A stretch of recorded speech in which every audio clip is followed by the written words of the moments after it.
बिहार विधानसभा चुनाव 2025 जैसे जैसे करीब आ रहा है, गठबंधन की राजनीति में दरार दिखने लगी है। इंडिया गठबंधन की तो बात ही नहीं रह गई। तेजस्वी यादव ने तो साफ कह डाला कि इंडिया गठबंधन लोकसभा चुनाव तक के लिए ही बना था, अब सब खत्म हो गया। दूसरी ओर एनडीए गठबंधन के भीतर भी सब कुछ ठीक ठाक नहीं है। अपने अपने रणनीति के अनुसार प्रदर्शन तो कर ही रहे हैं। इसके अलावा 3 फैक्टर ऐसे हैं जो एनडीए के लिए परेशानी का कारण बन सकता है। वहीं अगर देखें तो बिहार विधानसभा चुनाव की सुगबुगाहट में सीट पे दावेदारी की लहर काफी तेज हो उठी है। वजह लोकसभा चुनाव की सफलता के बाद एनडीए में शामिल छोटे छोटे दलों की महत्वाकांक्षा बढ़ गई है।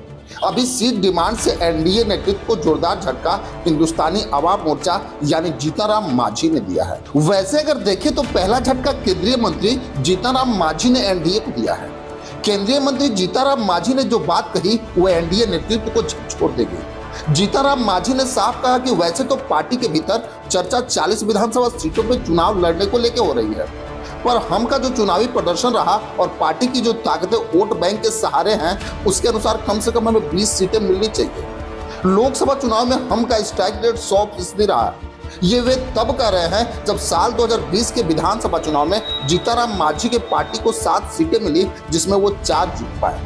जाहिर है कि विधानसभा में बेहतर स्थान के लिए और बीजेपी पे सीटों का दबाव बनाने के लिए विधायकों की संख्या भी जरूरी है। इसके लिए जीतनराम मांझी ने अपना पहला अमोघ अस्त्र दागने की फिराक कर रहे हैं। हम के सूत्रों के अनुसार पटना के गांधी मैदान में हम का शक्ति प्रदर्शन होने वाला है।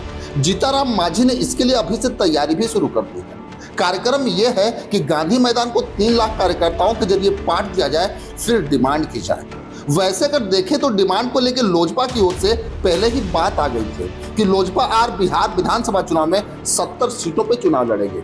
पर अभी जिसमें एनडीए नेतृत्व को सबसे ज्यादा खतरा है वह है केंद्रीय मंत्री चिराग पासवान की टेढ़ी चाल से।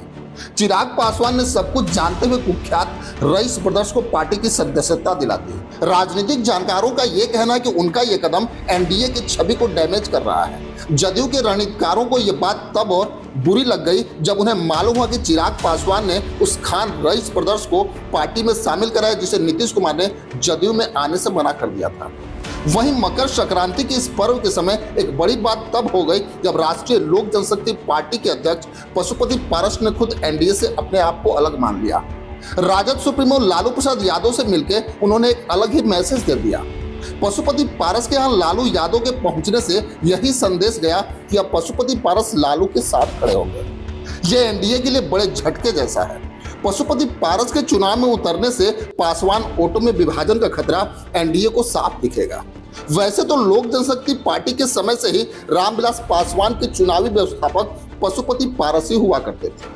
चुनावी प्रबंधन में इन्हें महारत भी हासिल है। वहीं लालू प्रसाद यादव के साथ पशुपति पारस की राजनीति 1 और 11 हो जाएगी, तो वहीं एनडीए के लिए एक बड़े खतरे का अंदेशा होगा। लेकिन सबसे बड़ी बात तो तब होगी कि कैसे नीतीश कुमार और प्रधानमंत्री मोदी इस खतरे से निपट पाते हैं, ये तो आने वाला समय बताएगा। खैर, इसमें आपकी क्या राय है हमें कमेंट बॉक्स में जरूर लिखेंगे। बस आज के लिए इतना ही, फिर मिलेंगे। जय हिंद।